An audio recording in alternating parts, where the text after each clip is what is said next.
दोस्तों, जब से जम्मू कश्मीर में पुलवामा के अंदर पर्यटकों के ऊपर हमला हुआ है और 26 यात्रियों की हत्या हुई, तब से पूरे देश के अंदर काफी आक्रोश है और हर कोई इस हमले की निंदा कर रहा है और दुख व्यक्त कर रहा है। तो इसमें कोई भी पार्टी हो, उसके जो लीडर हैं, चाहे वो सत्ता पक्ष के हों या विपक्ष के हों, प्रेस नोट जारी करके या सोशल मीडिया के ऊपर अपने अपने उसमें गुस्सा भी जाहिर कर रहे हैं और उसके ऊपर अपने बयान भी जारी कर रहे हैं। अब बड़े नेताओं के तो छोटे छोटे जो पार्टी के कार्यकर्ता हैं, वो भी प्रेस नोट जारी करके अखबारों के अंदर और इसके ऊपर अपनी जो बयान है वो बयानबाजी करने लग रहे हैं और हर कोई इसकी निंदा करने लग रहा है, ताकि उनको किसी न किसी बहाने मीडिया कवरेज मिल जाए और दुख व्यक्त करने की, आक्रोश व्यक्त करने के नाते उनका भी अखबार में नाम आ जाए, ताकि थोड़ी बहुत जो लोग उनको भूल चुके हैं वो भी एक बार दोबारा से उनका नाम लोगों के माइंड में रिमाइंड हो जाए। तो लेकिन खैर, ये मामला दोस्तों ऐसा है कि वास्तव में दुख प्रकट करने का है, गुस्सा प्रकट करने का, और इस बहाने से सरकार के ऊपर दबाव भी डलता है, सरकार कुछ कार्य करने का या कुछ एक्शन लेने का प्रयास भी करेगी। लेकिन दोस्तों, सत्ता पक्ष की तो बात समझ में आती है इसमें कि उसके जितने भी नेता हैं वो अपने देशभक्ति दिखा रहे हैं, इस बहाने से अपना गुस्सा प्रकट कर रहे हैं और वो भी ये लोगों को दिखा रहे हैं कि हम इस मामले में देश के साथ हैं, पर्यटकों के साथ हैं, उनके परिवार के साथ हैं। लेकिन दोस्तों, एक हरियाणा के अंदर जब मैं सभी लोगों के स्टेटमेंट पढ़ रहा था तो एक नेत्री का बयान पढ़ा। ठीक है, उसने भी पुलवामा हमले की निंदा की है और बहुत दुख व्यक्त किया और गुस्सा व्यक्त किया। ये अगर देखा जाए तो देश के हिसाब से ये बहुत अच्छी बात है, इसमें किसी भी तरह का मीन मेख निकालने की बात नहीं है। लेकिन मुझे लगता है कि वो जो नेत्री है अभी नई नई राजनीति में आई है, लेकिन उसको ये नहीं पता कि पार्टी लाइन क्या होती है और पार्टी के नेता हैं वो क्या बोल रहे हैं, और अगर भले ही ना भी बोले तो वो क्या सोचते हैं। और उसकी पार्टी के एक नेता ने इस पुलवामा हमले का समर्थन किया है और उन्होंने ये चेतावनी भी दी है कि आगे भी इस तरह के हमले होते रहेंगे। ये कोई क्षेत्रीय पार्टी नहीं, नेशनल लेवल की पार्टी है और उसके एक नेता ने खुल के ने हिंदुस्तान के खिलाफ बयान दिया है। हालांकि उसकी आलोचना भी हुई तो वो थोड़ा बहुत उसने मुकरने का भी प्रयास किया, लेकिन जो उसके दिल की भावनाएं थी वो भी उसने व्यक्त की है कि वो जो है वो पाकिस्तान के साथ खड़ा हुआ है वो आदमी। और उसी पार्टी की एक नेत्री ने, हरियाणा लेवल की एक नेत्री ने बयान जारी किया है कि मैं इस पुलवामा हमले की निंदा करती हूँ और हम ऐसा बदला लेंगे कि याद रखेंगे। तो मुझे लगता है दोस्तों कि आने वाले टाइम में उस नेत्री की जो टिकट है वो खटाई में पड़ सकती है और उसका पार्टी लाइन से हट के बोलना, भले ही वो कितना ही सही हो, मुझे लगता है उसके राजनीतिक भविष्य के लिए ठीक नहीं है। तो खैर दोस्तों, मैं आपको बताना चाहूँगा कि वो कौन तो नेत्री है और क्या उसने कहा और उसकी पार्टी के कौन वो नेता है जिन्होंने पुलवामा हमले का समर्थन किया है और ये भी कहा है कि आने वाले टाइम में इस तरह के और हमले होते रहेंगे, यानी खुल के पाकिस्तान का समर्थन किया है। तो मैं आपको सारा सब कुछ बताऊंगा, तथ्यों के साथ बताऊंगा। बस आप बने रहिए मेरे साथ। मैं अभी गया और अभी आया, तब तक आपसे प्रार्थना है कि आप मेरे इस चैनल को सब्सक्राइब जरूर करें ताकि मेरा थोड़ा हौसला बना रहे। दोस्तों, मैं अभी आया बस।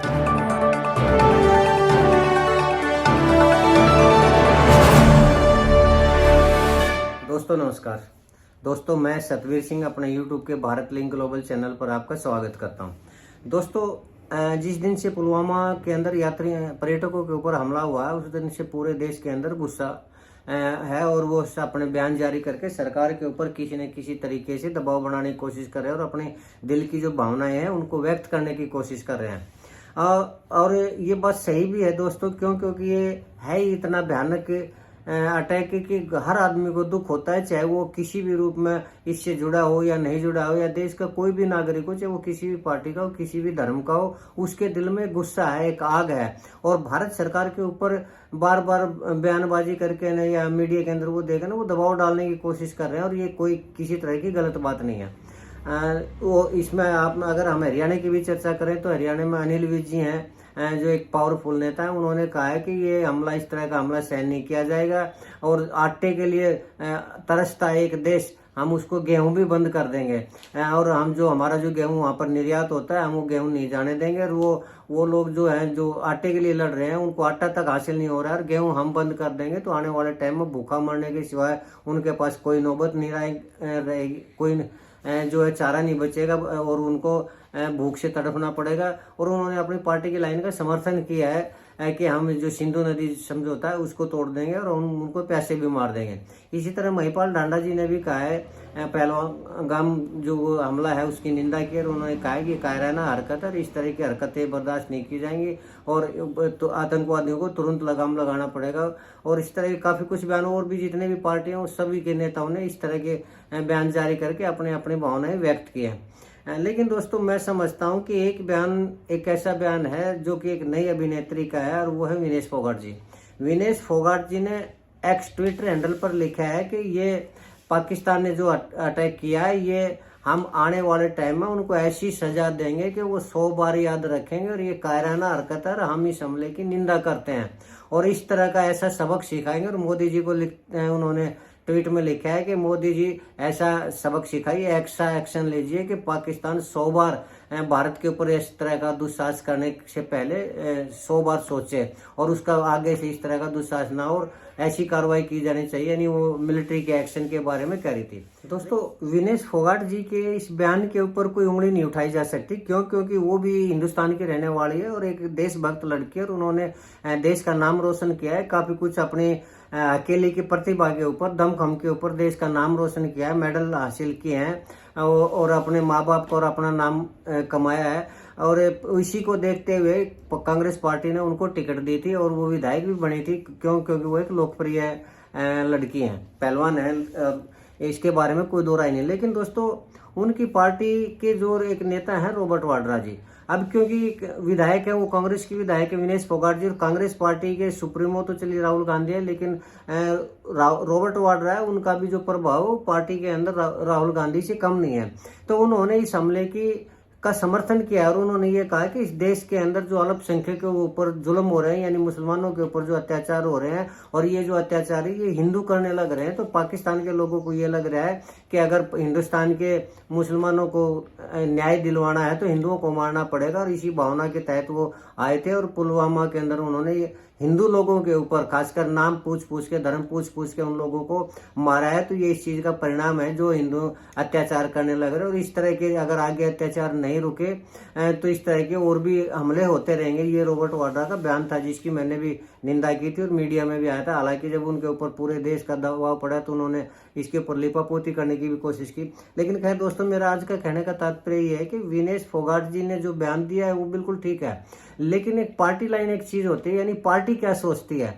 और कई बार ऐसा मामला होता है दोस्तों कि पार्टी के जो प्रवक्ता होते हैं उनके मुंह से कुछ परिस्थितियों को देखते हुए कुछ निकालना पड़ता है, लेकिन वास्तव में वो क्या सोचते हैं वो एक अलग विचारधारा होती है। और इस मामले में ये क्लियर है कि कांग्रेस पार्टी ने हमेशा ही मुस्लिम तुष्टीकरण की राजनीति की है, और जब से मोदी का उदय हुआ है तब से जब उनको ये लगा है कि खाली मुस्लिम तुष्टीकरण से काम नहीं चलेगा, तो उन्होंने हिंदुओं के प्रति सॉफ्ट कॉर्नर अपनाया है। राहुल गांधी आपने देखा होगा, जो कभी मंदिर नहीं जाया करते वो मंदिर भी जाने लगे, जनेऊ भी पहनने लगे और हिंदुओं की तारीफ भी करने लगे। तो ये महज इसको ढकोसला कह सकते हैं या कुछ भी कह सकते हैं, लेकिन अंदर से उनके अंदर जो भावना है वो मुस्लिम तुष्टीकरण की भावना है। और जो उनकी पार्टी का विधायक है उनके हिसाब से नहीं चलता तो मुझे नहीं लगता कि वो ज्यादा दिन उसका कोई राजनीतिक कैरियर है वो रह सकता है। और ये विनेश फोगाट ने जो इस तरह का कहा, अभी विनेश फोगाट को ये नहीं पता कि पार्टी लाइन क्या होती है, राजनीति क्या होती है, कहा क्या जाता है, छुपाया क्या जाता है, और दिल के अंदर जो बात होती है उसको कैसे दबाया जाता है। उन्होंने खुल के अपने दिल की भावना व्यक्त की। ये मैं समझता हूँ कि ये चीज पार्टी लाइन के खिलाफ है, और आने वाले टाइम में विनेश फोगाट को इसका खामियाजा भुगतना पड़ेगा। और वो खामियाजा इस तरह का है कि आने वाले टाइम में हो सकता है विनेश फोगाट को कांग्रेस टिकट ना दे। अब रही बात टिकट की, तो अगर विनेश फोगाट को जो वर्तमान में नायब सैनी सरकार ने उनको 4 करोड़ रुपए दिए हैं या उनको प्लॉट दिया है, तो उससे ये बात ठीक है कि उनको ये उम्मीद होगी कि अगर कांग्रेस पार्टी उनको टिकट नहीं देगी तो आने वाले टाइम में बीजेपी उनको टिकट दे देगी। लेकिन मुझे नहीं लगता कि बीजेपी भी उनको टिकट देगी। हाँ, 4 साल तक उनके नाम का इस्तेमाल जरूर करेगी, और 4 साल के बाद जब उसको ये दिखाई देगा कि अगर ये विनेश फोगाट अपने दम पर जीतने की हैसियत रखती है तो टिकट देगी। अगर उसे लगा कि पार्टी बीजेपी में आएगी, बीजेपी को इसको जिताना पड़ेगा, तो नहीं तो वो विनेश फोगाट को पार्टी में लेंगे, पार्टी में ले भी लेंगे तो टिकट बिल्कुल नहीं देंगे। क्यों? क्योंकि ये यूज एंड थ्रो की जो पॉलिसी है ये बीजेपी की रही है, शुरू से ही रही है। और इसके अंदर अगर पार्टी लाइन से कुछ अलग बोलने की कोशिश की या विनेश फोगाट ने भावनाओं में बहके ने कुछ ज़्यादा ही अपनी भावनाएं व्यक्त करने की कोशिश की, तो इसका मुझे लगता है, मेरा अपना ये तजुर्बा है कि विनेश फोगाट को कांग्रेस की तरफ से इस चीज़ का नुकसान ही होगा और बीजेपी की तरफ से उसका कोई फायदा नहीं होगा। तो मुझे लगता है कि इस मामले में विनेश फोगाट को सोच समझ के बोलना चाहिए, अगर उसको टिकट चाहिए तो। लेकिन अगर उसको अपनी देशभक्ति का सबूत देना है और वो देश के साथ है, देश के लोगों की भावनाओं के साथ खड़ी है, तो इस तरह के जो बयान है वो बिल्कुल ठीक बयान है। किसी तरह की इसकी आलोचना नहीं की जा सकती, बल्कि उसकी तारीफ ही करनी चाहिए। लेकिन अगर राजनीति देखनी है तो जो बयान उसने दिया है वो राजनीति के हिसाब से ठीक नहीं है। हाँ, एक बयान में भूपेंद्र हुड्डा को और पढ़ा था, उन्होंने भी इसी तरह का बयान दिया, लेकिन भूपेंद्र हुड्डा को जहाँ तक मैं समझता हूँ वो गांधी परिवार, उसकी जो हैसियत है वो गांधी परिवार से ज़्यादा बड़ी है हरियाणा के अंदर। और हरियाणा में गांधी फैमिली उसका कुछ भी नहीं बिगाड़ सकती, और ये आज तक साबित भी हुआ है कि उनकी इच्छा के बगैर वो सीएलपी का लीडर तक नहीं बना पाई है, पार्टी का अध्यक्ष तक नहीं बना पाई है। तो बयान जो भूपेंद्र हुड्डा ने दिया था उससे तो सहमत हुआ जा सकता है कि आने वाले टाइम में उसको खामियाजा नहीं भुगतना पड़ेगा। लेकिन विनेश फोगाट है, ये नई अभी वो हुई है, नेत्री हुई है, नई राजनीति ज्वाइन की है, तो इस तरह इसके थोड़ा अपनी दिल की भावनाओं की बजाय उसको पार्टी लाइन के बारे में सोचेगी तो मुझे लगता है कि उसका राजनीतिक कैरियर सेफ रहेगा। और अगर नहीं इसी तरह की बयान पार्टी लाइन के खिलाफ बयान देगी तो आने वाले टाइम में उसका मुझे लगता है कि राजनीतिक कैरियर ज़्यादा लंबा नहीं है। तो यही कहना था। हालांकि मैं फिर कह रहा हूँ कि विनेश फोगाट का जो बयान है वो बिल्कुल सही है, देश की भावनाओं के अनुसार बिल्कुल सही है, उसकी आलोचना न की जा सकती और न करनी चाहिए। लेकिन पार्टी क्या सोचेगी उसके बारे में ये विनेश फोगाट का सोचना है। दोस्तों, यही कहना था मेरा आज का।